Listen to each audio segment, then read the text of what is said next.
The main point of the field trip was to show our livestock farmer groups good livestock keeping practices where people are keeping livestock as a business.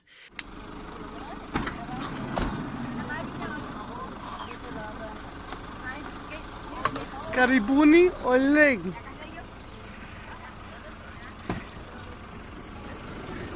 We arrived at Ole Mopel's farm. Now we get everybody out of the vehicles. Kanan, tumefika. We arrived in Kanan. Tumefika sasa. And we saw some really great examples. First, we went to a place called Ole Tepes Farm, which is owned by a Maasai gentleman called Ole Mopel. And he's been farming and ranching for a long time. He's an old man now. And he has a huge farm.